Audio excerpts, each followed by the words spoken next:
Hello, everyone, and welcome. It is May 15th, 2021, and I am your co-host, The Fat Wizard, joined today by... Lobos. And today we're taking a look at Myst III Exile, released in North America May 7th, 2001. Here's something that's crazy. We actually originally scheduled this episode to be recorded on May 8th, like the day after, like 20 years after. It's so crazy. Like an anniversary thing. Yeah. Yeah, a 20-year anniversary. It was great to come back to Myst, though. You know, we covered Myst 1 and 2 in prior episodes, and in 2001, you know, of course, this game came out, so 2021, we were first eligible to play Myst 3, and I gotta say, I think it was well worth the wait. I would probably say it's probably my favorite Myst of all three, but Lobos, what do you think about that? I know it's gonna be a contentious statement, but what do you think? I mean, I don't super lean towards one or the other. I do have a lot of nostalgia for the first Myst, so that one's probably just got a special place in my heart. But I enjoy all of them. All of them seem to have like mostly very enjoyable stuff, and then one thing that's really hard and can be frustrating. And Myst III Exile, I feel, was no different from that. But I loved it. I love these puzzle games like so much. Yeah, I do feel like Myst 3 was probably the easiest of all of them, and there was only one spot, and I bet it's different for you. So I'm curious. Like we'll get to it hopefully where I got stuck, and then you speak up where you get stuck. Sure, yeah. But we start out with a nice little cut scene here, and what's interesting here is this is actually made by a different development team. It was Ubisoft took it over, and then they gave it to some developer. I think it was in the intro here. But they did get the same character that played Atris, as we see here at the beginning. And then, of course, we see Catherine with a child. This is 10 years after the fall of Riven, by the way. And Catherine is with child, or with a born child. And I don't remember if it's the same actress that played... No, it's a different one. Okay, a different one. Okay. Yeah. And also, interestingly enough, the main character is actually not I don't remember what they call him, like the Wanderer, I think is what they called in the first or second one. Yeah, I think so. In this one, you're just like a friend. So your friend has come over, and we're going to have some tea with Atris and Catherine. So how did you, what'd you think about the start of this? You know, it's kind of a calm, as all Mysts tend to be, right? Sure. But walk me through your thought here. Yeah, well, the first thing I noticed definitely is that you actually have full control of the camera. Like you can look in full 360 degrees, and that was new, if I recall correctly, for the Myst series. Yeah, because the previous ones were just still images. Yeah, you would just turn. You'd be able to look at that. Basically 90 degrees, and then you would look that way. So that was cool. It looked great, and I very quickly fell into that Myst, universe, and I was like, oh, okay, I'm back. There's Atris, Catherine, and let's see what's going on. Yeah, and so you go in there, and there's a big study there, Atris's study, and he talks a little bit about this new age he's inventing called relation, and you get some hints there of something weird going on. I think you read some journal, and eventually you get to a spot where this guy comes out. He basically portals in. He uses a linking book to portal in, and he just sets the drapes on fire and then steals the book of relation. And the reason why relation's super important is if you are well versed in the Myst lore, you'll know about the Dunny. And Atris is one of the last, if not the last, survivor of the Dunny race, which was basically destroyed by a plague. And so what he has done is he is trying to construct this second land for the Dunny race. And so the relation is really important for Atris here. And this guy, do you remember his name? It's starts with an S. Oh, the evil guy. Oh, yeah. Saavedro, that's his name. Yeah, Yeah. he comes in and basically messes with his plans. And then I think you noticed right away, Right. but that was played by a famous actor. Well, I'd call him like semi-famous actor. He's a fantastic actor, but he doesn't get a lot of leading roles. Do you remember his name? Is his first name Brian? Brad Dourif is his name, and he played Brad Grima Wormtongue in Lord of the Rings. Yeah. But that was the first thing I said. I was like, is that Wormtongue from Lord of the Rings? And I was kind of joking about it. And then like much later in the game, they show him up closer, and I was like, that's him. Like I was like, what? Awesome. So it was cool that they. One other got thing him that for I thought was really funny is he's been in a couple different movies. He was in Clockwork Orange, not opposite, but next to Jack Nicholson there. And in that movie, he has this line where he's like, no, no, no, no, no, no. And he does that same thing in this game, like much later on there. So there's some pretty dramatic sequences with him. Towards he does the end. he does a really great job. No, I liked it a lot. I think it's a fine line trying to chew the scenery and actually legitimately be entertaining and well, I think he straddles that real nicely there. He was a good character, kind of a mix of like you think he's evil, but then he's got intentions behind what he's doing and that sort of thing. Yeah. So this is the first age. We basically follow him into the first age.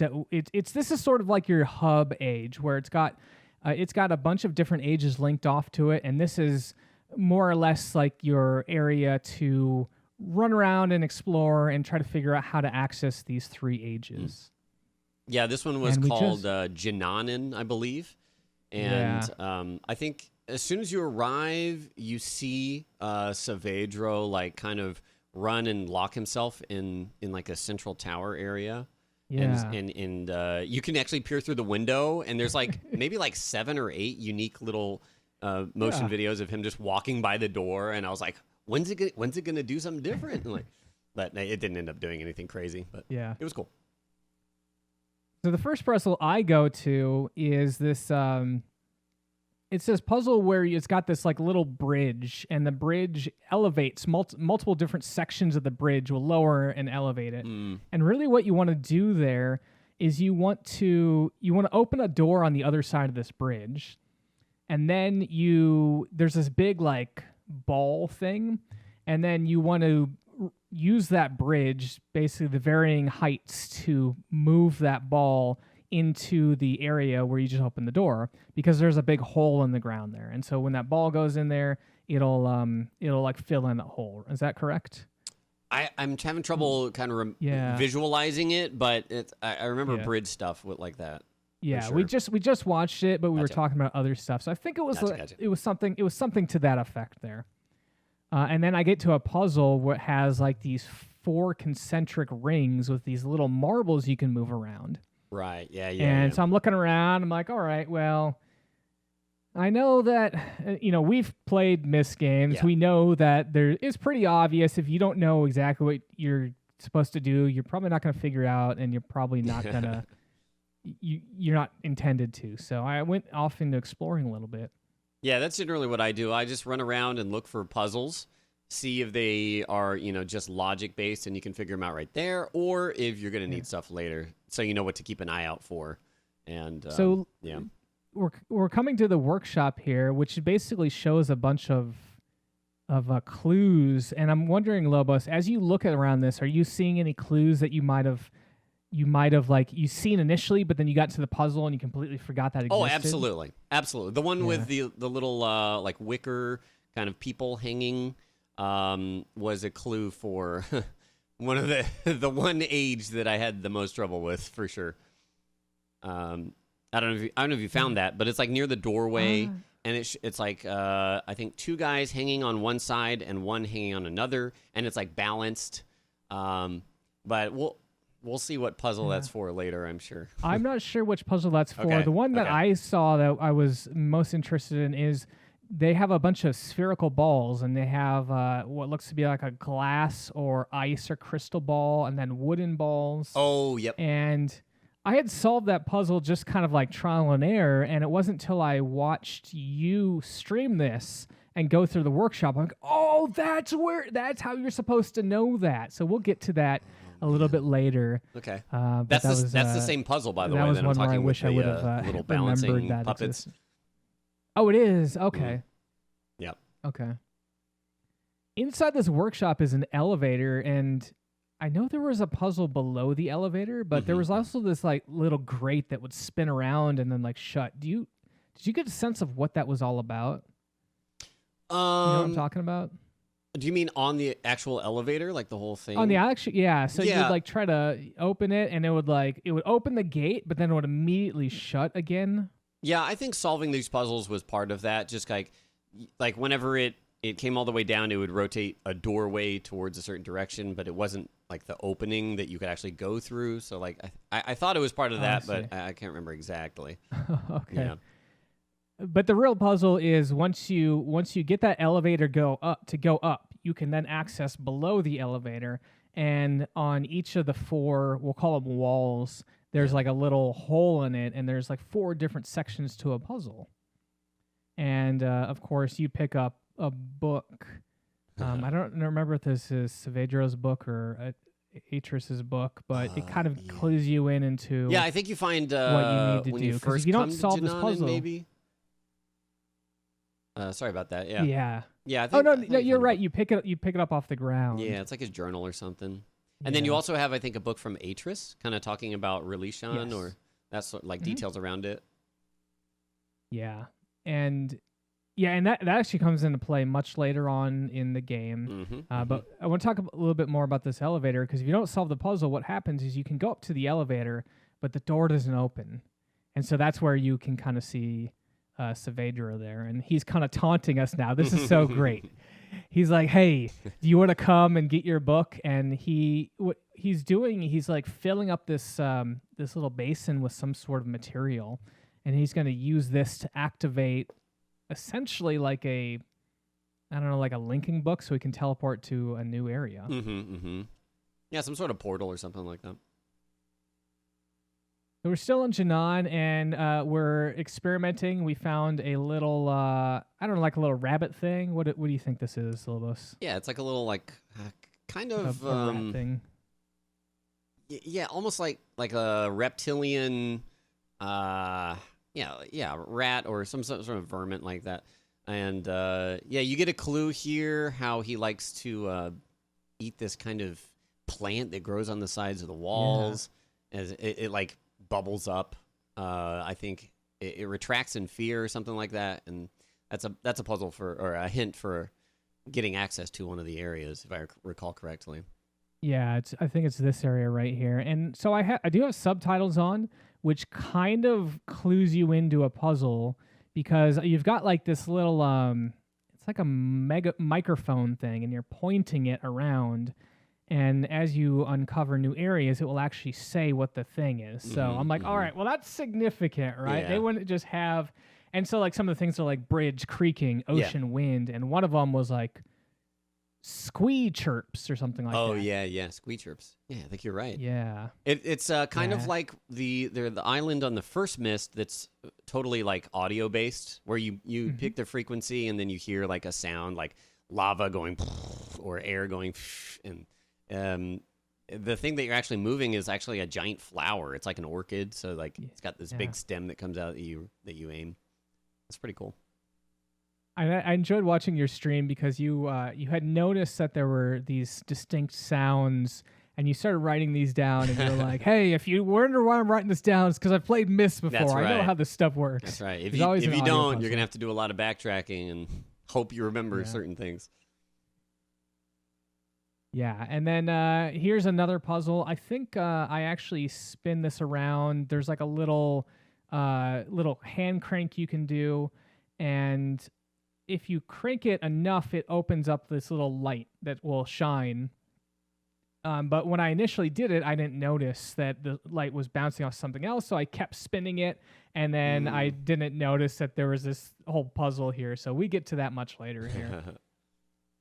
Yeah, in exploring the Jananan for the first time, there's a bunch of like little kind of like spotlights with color filters on them, I think, and you like point them, you can like rotate them so that they look at other spotlights, and it ends up being a whole thing eventually. But we've got to that yet. Yeah.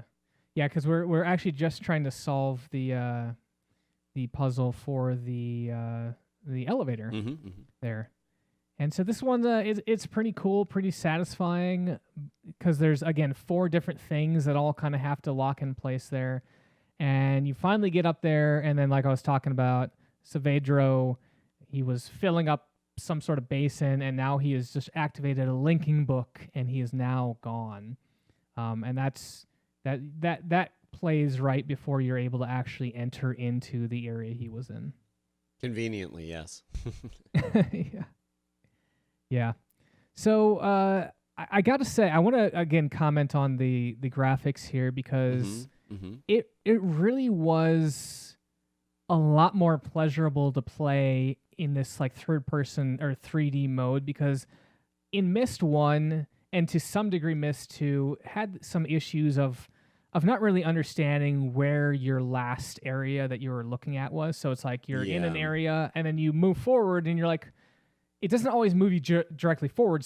Anytime it angles you to the left or the right, and you're like, wait, did I go to the left path? Is there a right path? Where am I? Yeah. But being able to actually get your bearings and physically look around was super handy there. Yeah, sometimes it just, you don't consistently move in like 90 or 45 degree, increments. So one movement could twist you like 180 degrees and you don't realize it because you went down a spiral staircase or this and that, or so it can be tough. But yeah, this made it a lot easier for sure.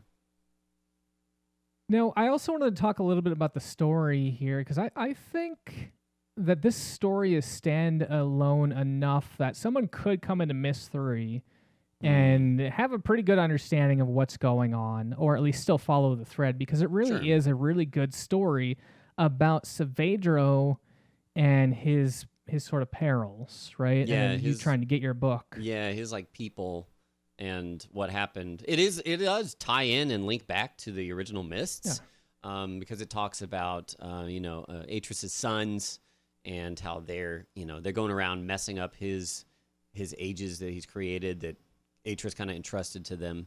And this is kind of a closer look into more of the mischief that they caused. Yeah. And it's a much more personal look, though. Yeah, right? Yeah. And I really liked that. I thought that whereas 1 and 2, I don't think I really understood the story without really looking into the lore. Whereas number 3, I did feel like I got a good sense of what was going on, and I really felt that empathetic link with Saavedro and to some degree Atreus there. What do you think? It was easy to connect at what was going on because you have both sides. You have these videos kind of left over where Atreus is, I think, talking like to his sons about various things, and then Saavedro comes in and says,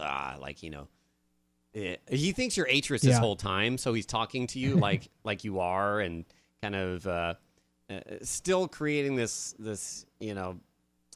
he's just explaining everything that's happened, and you get a good sense that like basically the Saavedro's whole like civilization, everybody he knows and loves, was basically destroyed, and he got lost. Or he thinks. So he thinks, right? Yeah. But and he was trapped in was it a particular age? Was it Narayan, I think? Or is that, I don't remember if that's the age he was in. I know Narayan is like the age of lessons, and he wants us to basically take the lessons that Atreus forced his sons to take, I think.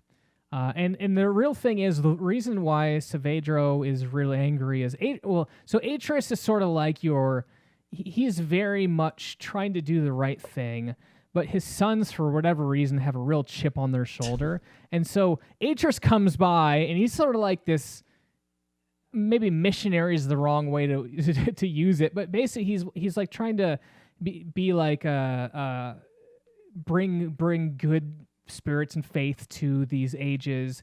And then his 2 sons, Aknar and Cirrus. Oh, what's the other? Cirrus. Aknar and Cirrus. They're these 2 jerks that come in and basically burn everything down that Atreus has done. Yeah. Right? And so Saavedro was a victim of that and believes that his family was killed by Cirrus and Aknar. Yeah, Atris is basically playing God in creating these these worlds, and even if he has good intentions, like these bad things happen, and that's on him as well as his sons who are doing the direct, destruction or manipulation or whatever. Oh, and here's the color puzzle that we're at. Yeah.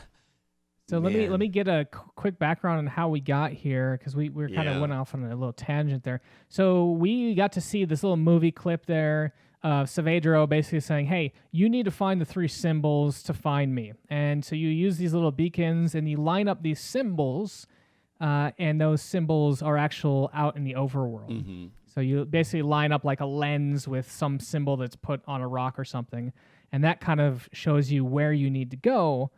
And then additionally, by basically honing in on that symbol, it aligns these like 4 little marbles on these concentric circles that we talked about earlier. Yeah. And it's like, oh, that's it. So I went to Voltric first. Where did you go first? So I actually went to Amateria first, or Amateria. Oh, that's right. But you were like, this is the age I haven't done yet. So I was like, okay, I'll go somewhere else first. I appreciate it, but that's the best one. Everyone loves that one, and it's good to save that one for last anyway.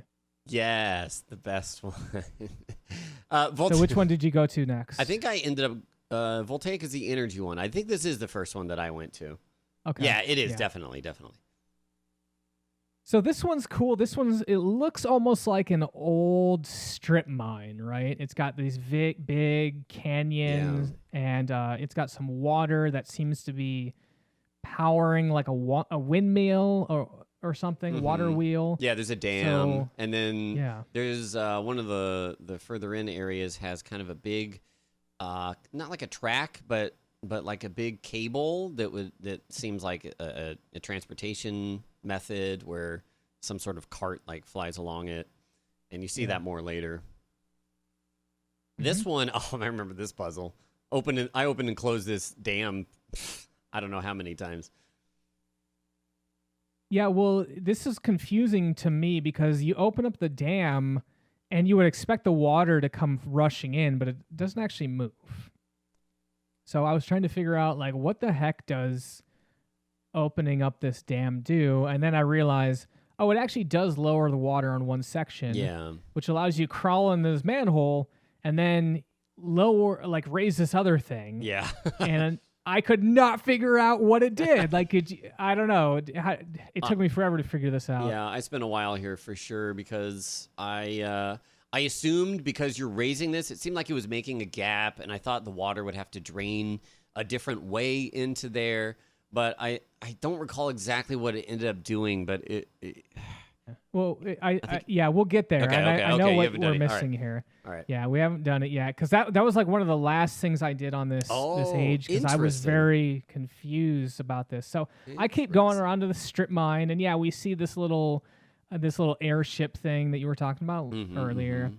And so we're really just kind of exploring the area. And then also up here, there are some steam vents. Mm-hmm, and of course, they're not activated yet. So I think one of the things I really like about Myst III is it tends to be a little more linear. Once you get to an age, there's not a lot of places that are paralyzable, which is nice because it allows you to focus your efforts, in my opinion, right? Now, you could go to any of the 3 ages on their own, and that's where the game is more open. Mm-hmm. But in this one, it's like, all right, well, first off, you need to power the generator, to power the steam, to get the thing moving. And so it's like almost all these things happen in sequence. Yeah. So we're actually just kind of going up on the catwalks here. I will say, even though you have the 360 control in this, there were a few times still where I just, even though I was looking my best, I was still missing like a path or two that would lead you to a whole nother set of stuff. And I was just like, oh no. Like, it took me a while to find this path that you've gone up here, which is, I think you climb a ladder up near where the steam vents were. And it leads you to a whole nother section. Yeah, like a pipe. You're walking on a large pipe. And then you get to the end of the pipe, and then you turn around, and then hopefully then you saw that, oh, I can actually go down. Right. Because if you're like, oh, this is a dead end, then you wouldn't know where to go next. Yeah. So this here, why don't you walk us through this little lava puzzle thing, if you remember how this one works? Yeah. Well, this was interesting. There's a couple of little levers like this where they're kind of on a circular path with a line that goes through it, and you've got this knob that you can move around and kind of figure out how it turns. And there's this main kind of observation room where you're looking into a chamber that's got gears on the walls, and as far as you know, it's just empty. And if I recall, from up there, moving the lever one way will open like a big door, and then lava will flow in, which is cool. And then also there's another direction you can do, which opens another side of the door, which I don't remember if that even does anything. But you can make your way into this chamber and control kind of this cog on an arm that lets you slot it into other gears and adjust other, you'll spend other gears and do other things in the room. And your ultimate goal is to, lift it up, I believe, and there's a switch I think you hit. Is that right? Yep. Yeah. Yeah, and it's Myst does this a lot where you'll press a button and it doesn't actually show you what it's doing. You actually have to look around. And in this situation, if you press a button and then you look up, you can see there is now a fan that is spinning. And it's pretty obvious because the way the lighting is, you can see like, oh, was that there before? And I think there might be like an audio cue, like a kind of a humming noise too. But that was one of those where you kind of have to fiddle around with this bridge and this lava just to really figure out what you're doing. And for better or worse, a lot of Myst is like that, where it's like, there's a machine here. I don't know what I'm supposed to do. I'm just going to flip everything. And then eventually you're like, oh, I think I get what's happening here. Yeah. And I think that's why I really love Myst. Is just like, there's no explanation.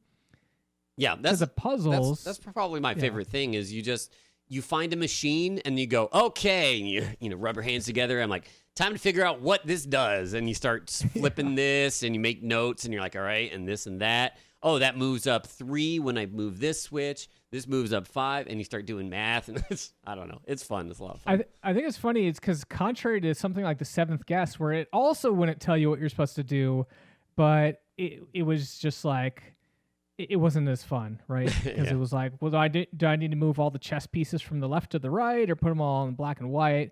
These are a lot more, I feel like there's a lot more logic to this, where once you kind of play around with it, you can deduce your own rules. Yeah, plus they're kind of these unique like systems. There's a lot of creativity in building these machines and equipment and how it all functions together and what it does. So it's a lot cool to figure it out.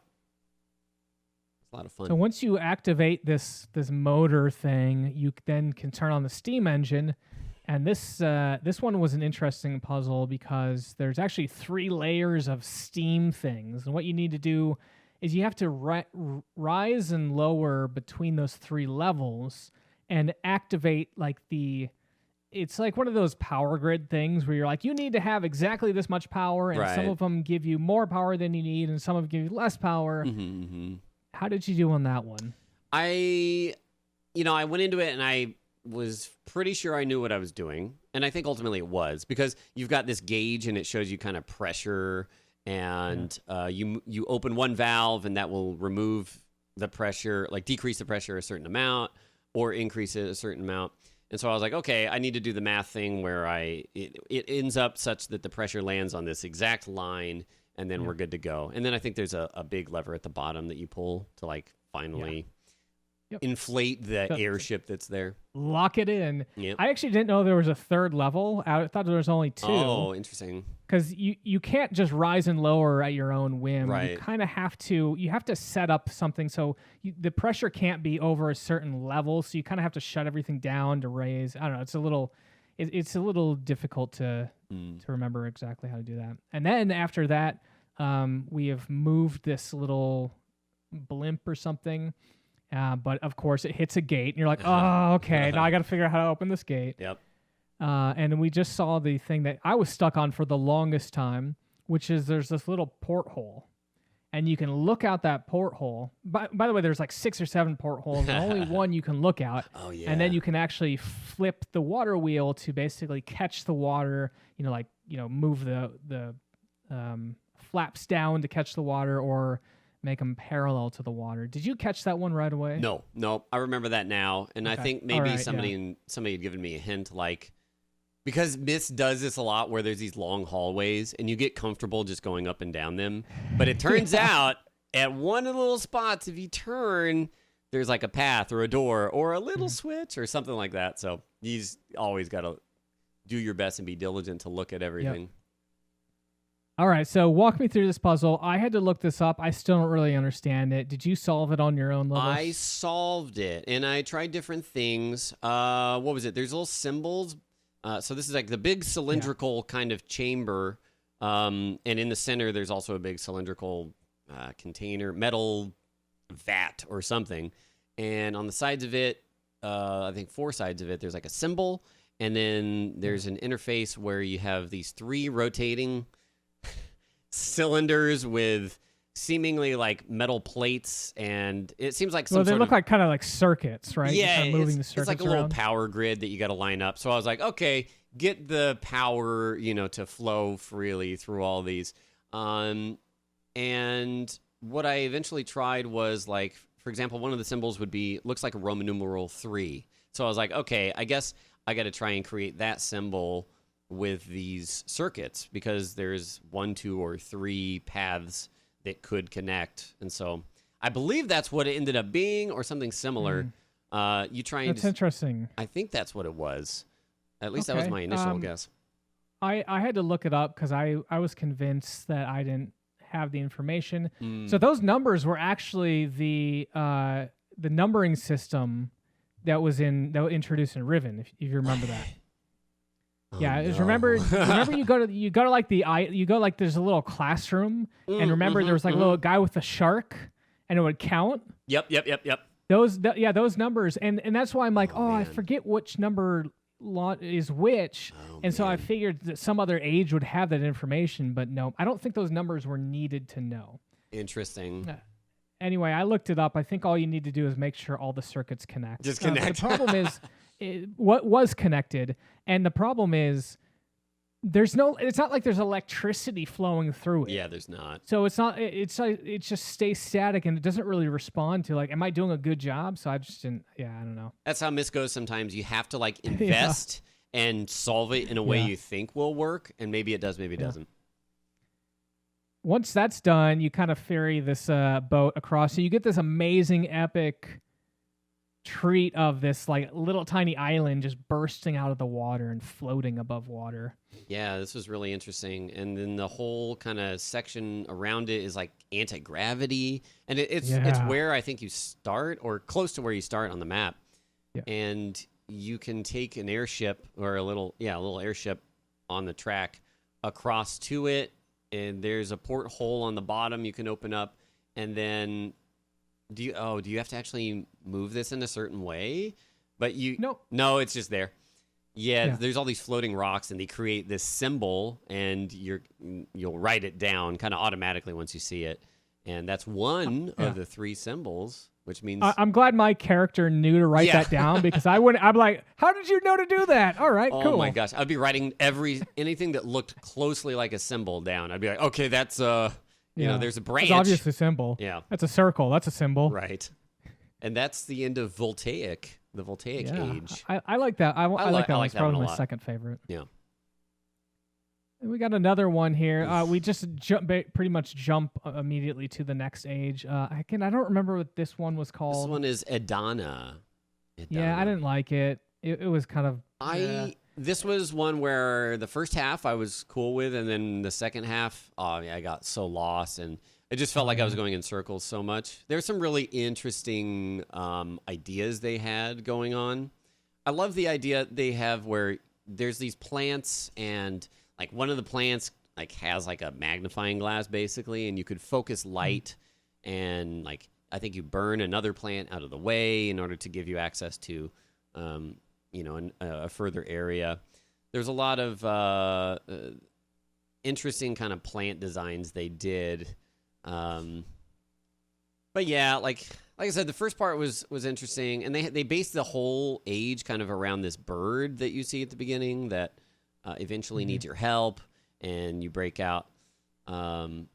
Yeah, this is the part you're talking about where you shine the light with a magnifying glass. Yeah. When you look at that thing, it honestly looks like an eyeball. And I basically, when I saw that eyeball like explode because I had like shone light into it, I was just like, oh, that's painful. You felt that. Because like all this fluid comes out. And it's like, oh, gosh. Yeah, juicy. Oh, jeez. Yeah.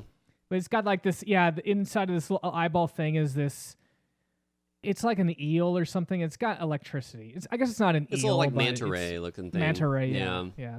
This was an interesting mechanic. Like there's like you would drain the water, I think, out of these kind of huge plant basins, and then the manta ray would like go into this sack.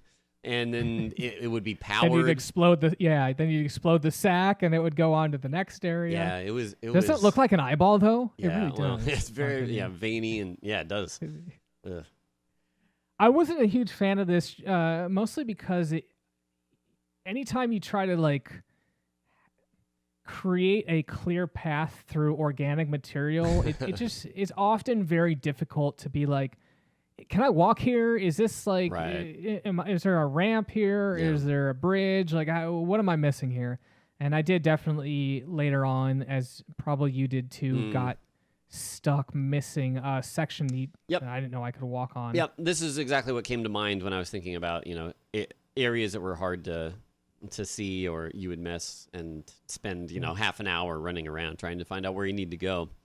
I thought it was pretty cool that they put in this little feature of kind of Tarzaning across gaps with a plant that conveniently has like a handle on it that you would fly across with. Well, the first time you use this thing, you try to do the Tarzan thing, and there's a branch in your way, so you can't get across. So you need this little squee. Right. Oh, which, by the way, in order to get to this age, you needed to coax this squee over to these little, I'm going to call them berries or nuts or whatever, and those expand, and that allows you to bridge the gap over a little small chasm to get to this age here. So we then reuse that to get the squee onto that log that was preventing us from going across the gap with the vine. And it actually it makes the bridge cave in there, so it's no longer a problem. Mm-hmm. And you keep finding these little like video recordings of Saavedro kind of talking about what's happened in his past that he's blaming Atris for, and how he's going to get revenge and all of that.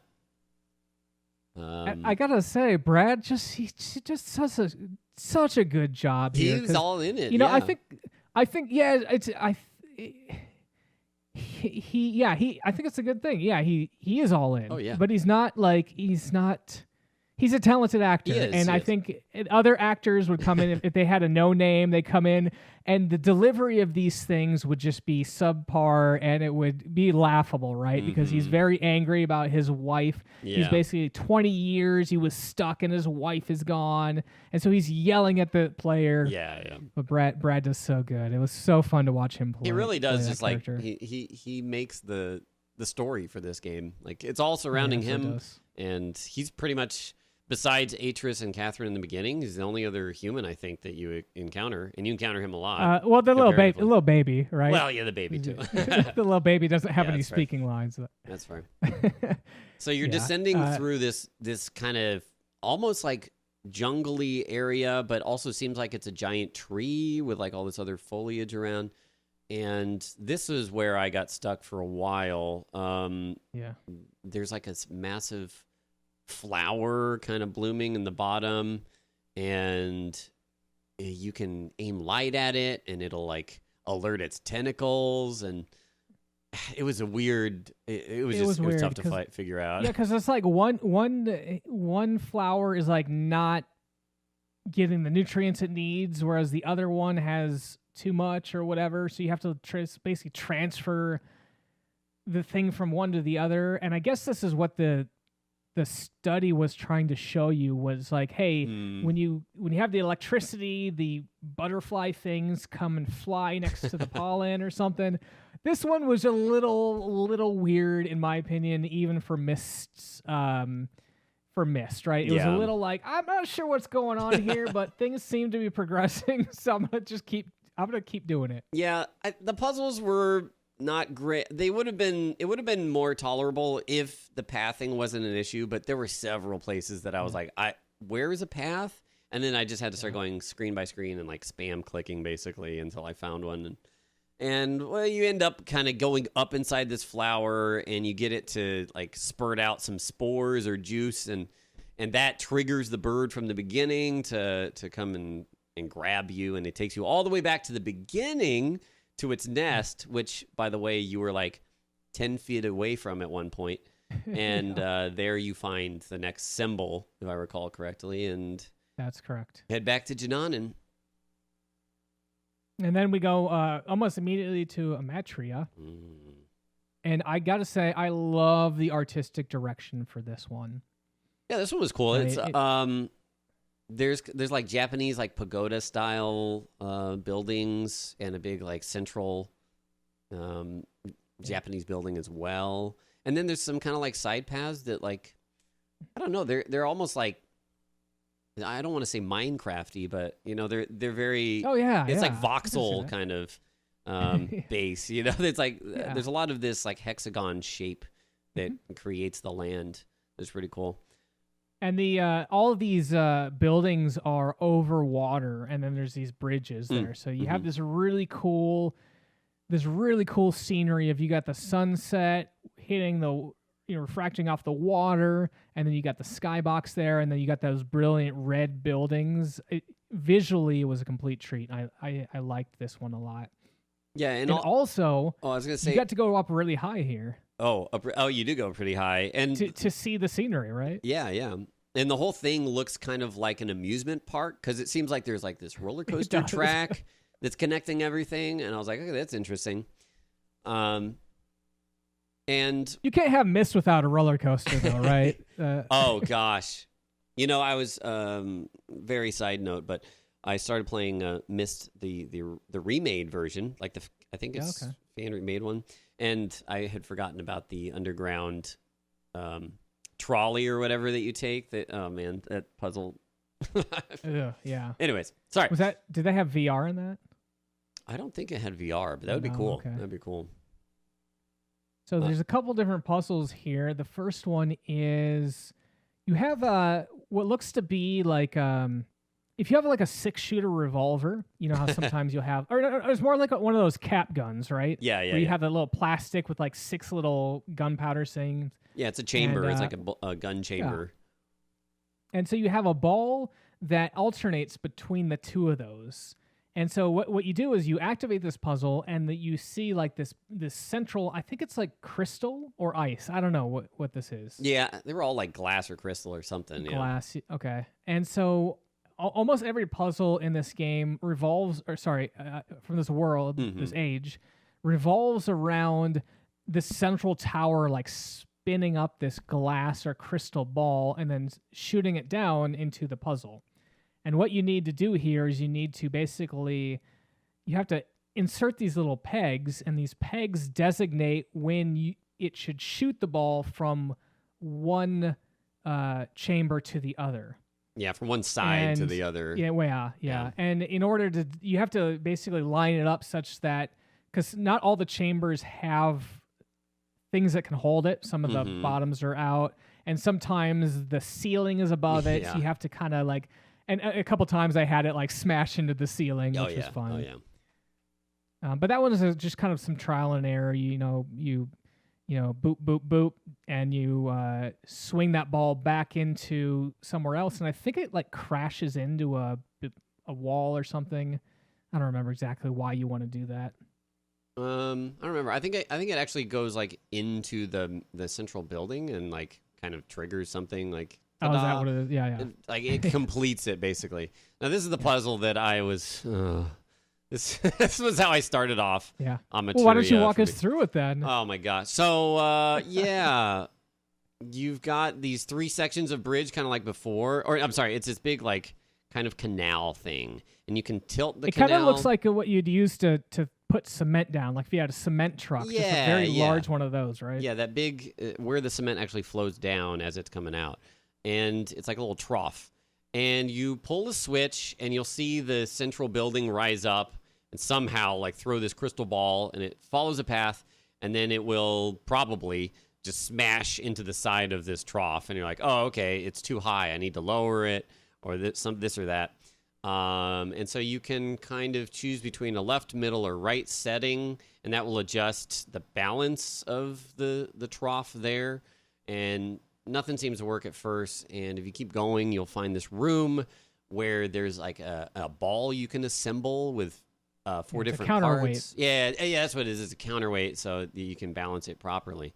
And there's metal pieces, wood pieces, and crystal pieces, I think. Yep. And I just spent. But there's not enough. There's only like 2 of each. Right. Yeah. You can't. Yeah. So I remember. Yeah, you can go and look at the ball that. Yeah. Activates onto the path. Which, by the way, you might want to ask yourself, because the ball is made of wood, but it has like one part that's crystal, and you might ask yourself, why the heck is there one thing of crystal? And that's where Saavedro's book comes in, because he's gloating about how he's sabotaged all of Atreus's little lessons here. So that's why the ball is not just completely wood. And also when you go to the counterweight, you see that the counterweight has been smashed also. So it's kind of reinforces that whole Saavedro's like ruining Atreus's master plans. Anyway, go ahead, keep going. Well, I was just going to mention that this is the puzzle where you use those hanging little guys I was talking about from before in the laboratory, because it shows you how the balance works, where you have like one guy all the way to the right, and then you have 2 guys on the left, but they're kind of like closer to the center, and it ends up balancing. Oh, and okay. I mean, I didn't remember that at all, so I didn't put that together. That's a deep cut. That would be tough. Yeah.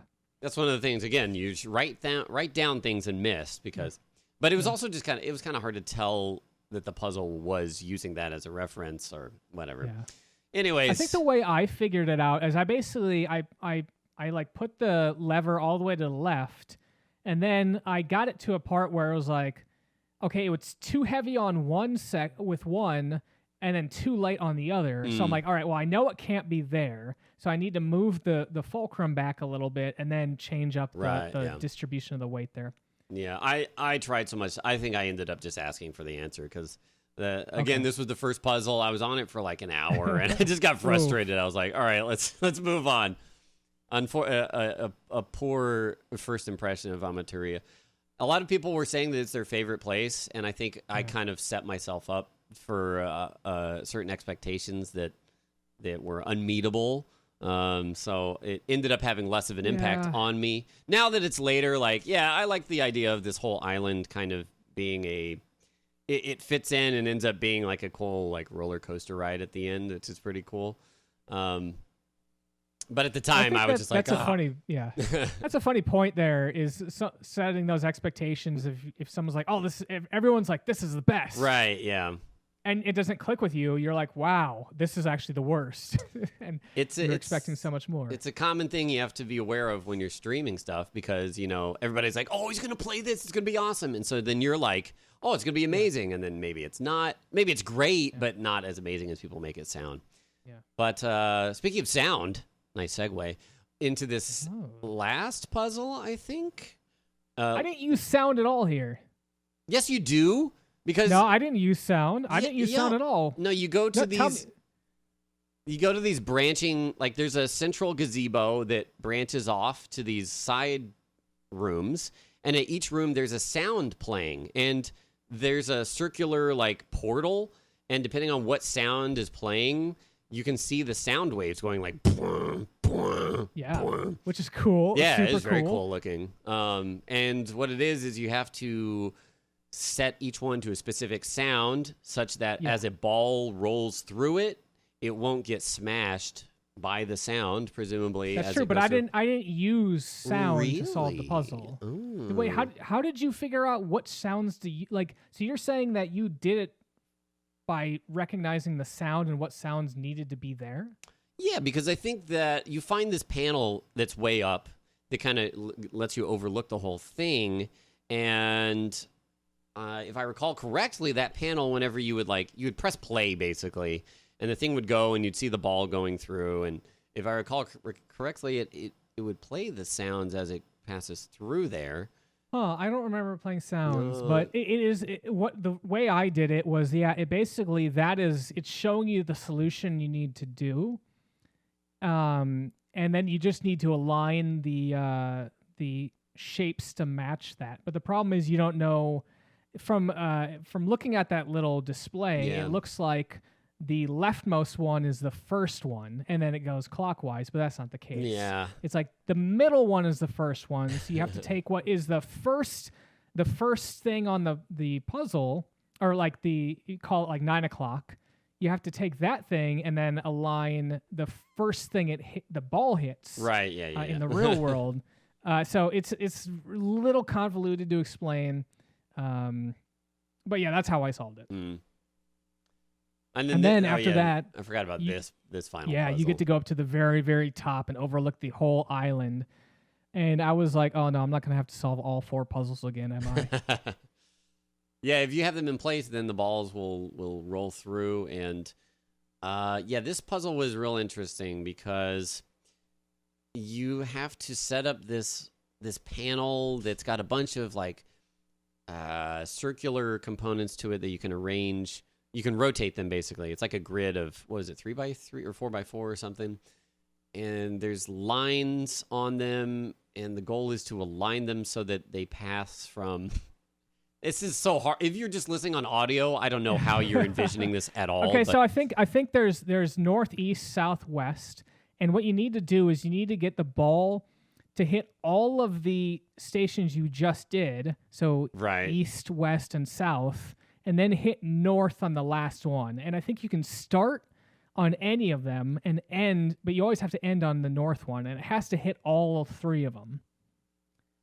It was. You basically have to. You more or less you have to construct a train track to go from the east to the west to the south to the north, and then the ball will go through all those puzzles you just did, and then and the reason you need to hit all 3 of those puzzles is because all 3 of those puzzles will raise one portion of the bridge on the north side, and with all 3 portions of the bridge raised on the north side, the ball can cleanly go across and find you the last symbol you're looking for. So yeah, but the most exciting part is once you have it all done, you pull this lever up top, and like the container you're in, like you actually ride the whole so cool track. And I think that was the big thing that everybody remembers and is like, oh, it's so cool because you're working on each individual puzzles, and then it ends up being a big, roller coaster ride at the end.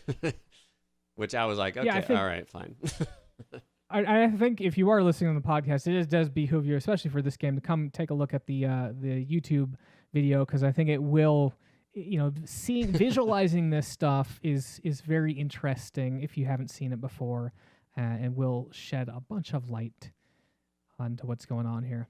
So having said that, we have completed all 3 of the linking ages off of the main one. What did we call this one? Janai? Jananan. And then we're going to Narayan. Narayan, yeah. Which is the learning age. Yeah, right? which is where Saavedro is. Saavedro is here. And this is going to be the last kind of, it's not even a major. It's pretty short. Yeah, there's like and there's a bunch puzzles. of and there's a bunch of endings, and we're going to hit most of them, not all of them, because some of them are kind of the same here. Yeah. This one was interesting. When you get here, you find a huge library of symbols. Like tapestries, red tapestries with this sort of gold embroidery of these symbols. Yeah, yeah. Something like, I don't know, like 40, 50 symbols total. And they all have a single word. A word right? associated with them, yeah. And you're like, okay. And, yeah, you're like, that's weird. And so some of the words are like nature, balance, chaos, harmony. And you're like, wow, those are aspirational. Yeah. So you're like, all right, we'll just move on. Let's go up the stairs here. And we finally get face to face with the man himself, Saavedro. And I love this because he's so angry at himself. Yeah, he and is. He's like hitting himself. He's like, oh, I'm such an idiot. What I thought that I was important enough for Atreus to come here, but he didn't. He sent you. So.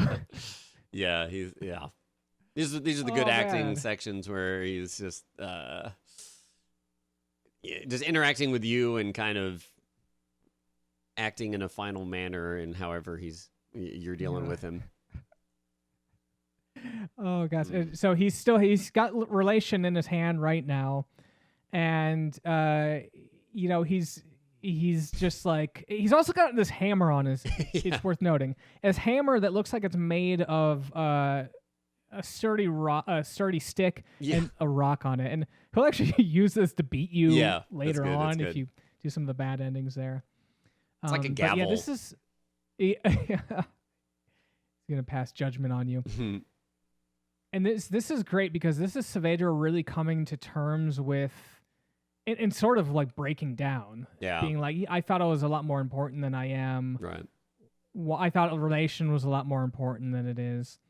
And if you actually read the journals, I'm not sure if you looked at any of the journals that you pick up, Lobos. Yeah. But if you read them, you get a sense, in the way they fill in the story, you get a sense of how he almost, I think he accidentally links into Atreus's workshop, or is like sort of surprised that he actually gets there and just kind of stalks around. Yeah. Formulates this idea to sort of sabotage his stuff. So, to clarify what happened, I don't remember exactly what, but the brothers somehow basically destroy. So he thinks his civilization, and Saavedro gets stuck in this area that we're in now, right, in Orion. And there's these puzzles, and he's been here for 20 years, I think.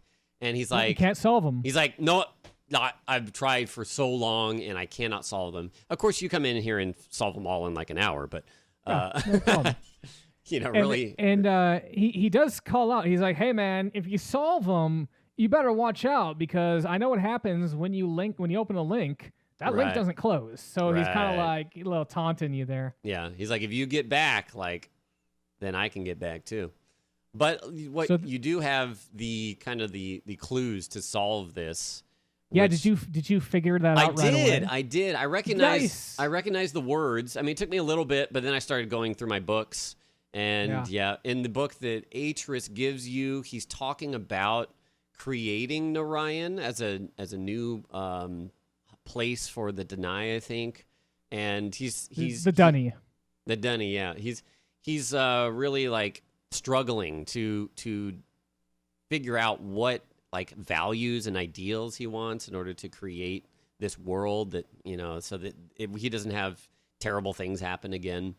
And so there's a couple of statements in there that have these keywords like balance and nature and that are kind of italicized, if I recall correctly. Yeah, they're bolded. Yeah, bolded. And I remember, because when I was reading it, there were things that seemed really weird, and I couldn't comprehend it, and so it kind of stuck out in my mind. And like some of the things were like time transcends power, or some weird combination like that, where it's like reading the words, you understand what they mean, but like, how does this make sense?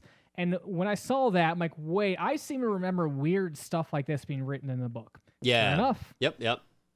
That's what made me. That's what reminded me was these kind of these statements, cool. These words, and I was like, oh. Yeah. Yeah. So you basically find the tapestries with the words, and those have like these symbols, which are kind of hard to enter in. It's not super obvious how those should be entered in, and I don't know if there's an order you had to do them in, or you could do any phrase could go in any of the the pattern. So basically, yeah. there's like 4 circles, and each of the circles. There's 2 puzzle parts, right? There's one puzzle part that only has 4 entries, and there's another puzzle part that has 4 times 4 entries, so basically 16 entries. And I wasn't sure each of those entries is a 4-word sequence, and I wasn't sure if you had to put those in any sort of order or not. Yeah, there was something to clue you, like it was basically an up, left, right, and down of these circular. What it was is like these sectional. So it's like a circle, and then there's kind of elaborate, lacing in the middle, and you can toggle off like segments of all of the lacing, such that it can form any of the symbols that you found on the tapestries. And so you need to light them up based on the words.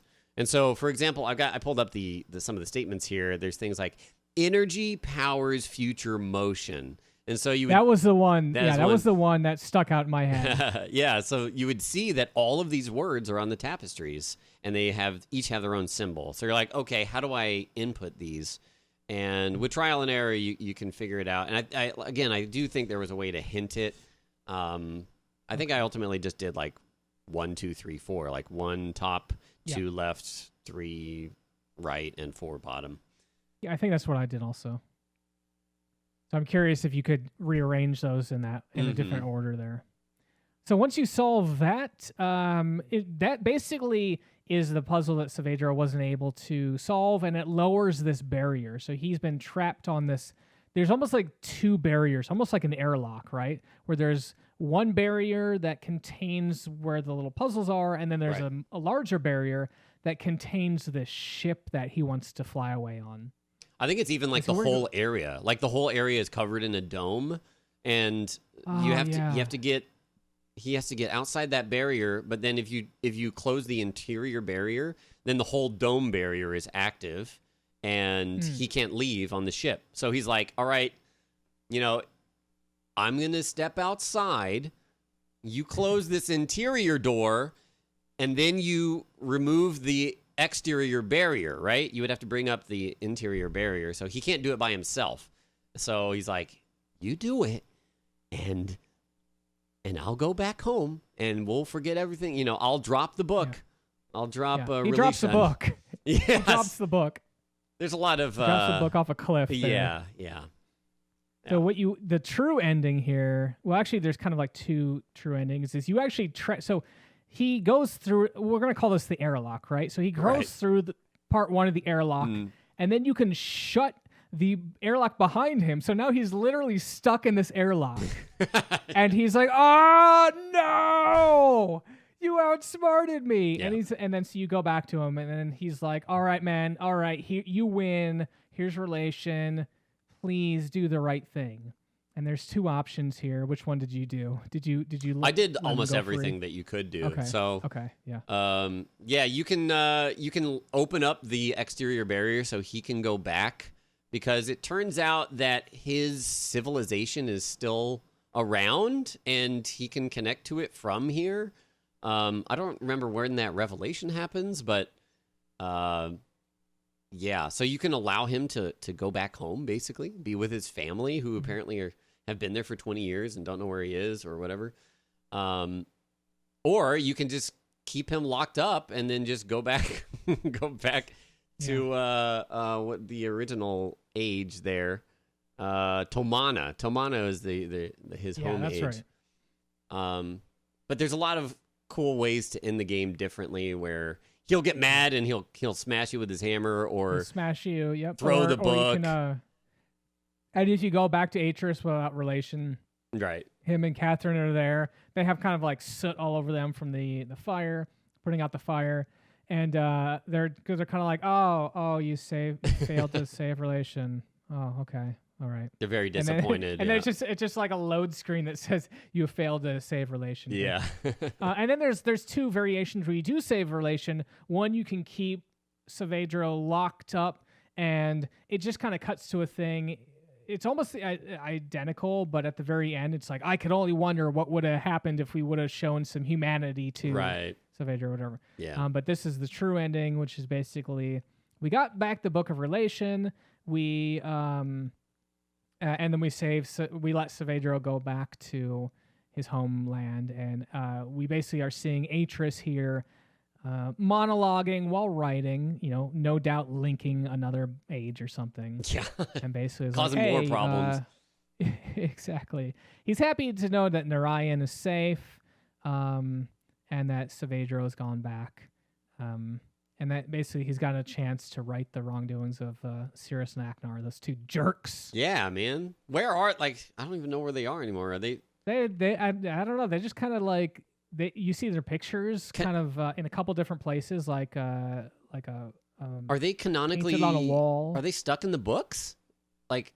No, I don't think they're. No. Oh yes, they are. Because the ending of one, like the good ending, you leave them in the book and you go talk to They Atris. are, yeah. But the thing is, Saavedro doesn't know that. Here. That's true. I mean, he's been stuck for 20 years somewhere else, so yeah. So we got a cool little Patreon credit screen here, just going up here.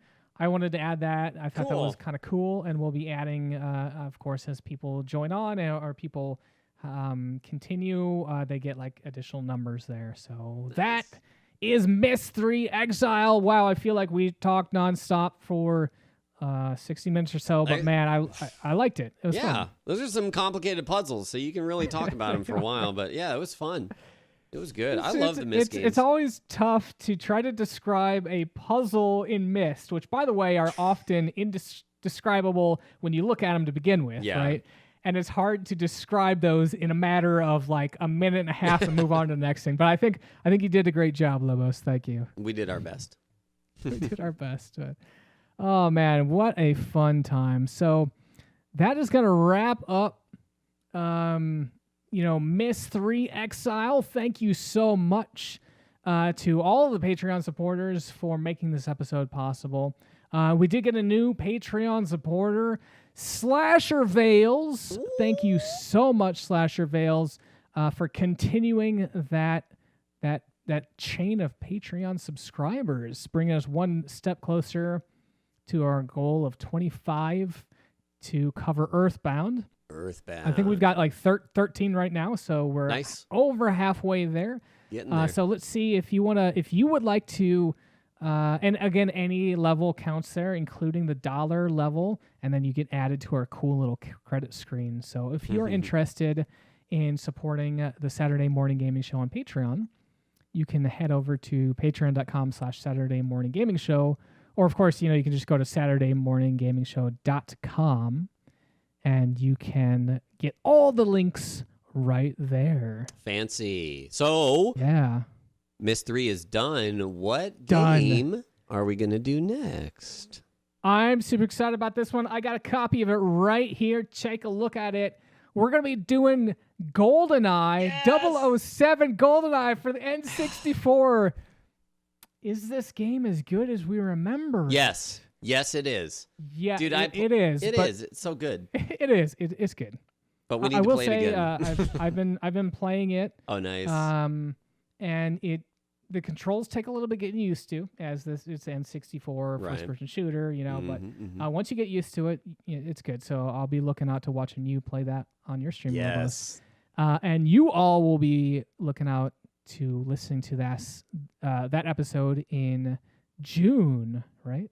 June, we're going to do GoldenEye on 64. Alamaxia is going to be coming back. Lobos is going to be coming back. I'm going to be coming back. And we're going to be getting some good old N64 goodness going on here. It's going to be great. Well, sadly, we have reached the end credits of this episode. And we wanted to thank everyone for listening to us on the podcast. We do a new podcast monthly, so be sure to listen on iTunes, Google, or whatever your platform of choice is, or just check out SaturdayMorningGamingShow.com, as well as feedback. We've got a contact form, or if you really want to, you can send us an email, SaturdayMorningGamingShow@gmail.com, or you can tweet at us on Twitter @SaturdayMGaming. I said Saturday, but it's Saturday. Saturday. Yeah. Saturday Gaming. Hey, and if you're listening to us on a platform that allows us to rate, allows you to rate us, please do so. We'd love to get your ratings on there. And of course, a special shout out to TechnoAxe for much of the music on this episode. For Saturday Morning Gaming Show, I am Lobos. And I'm the Fat Wizard. We'll see you in June with GoldenEye for the N64. Bye.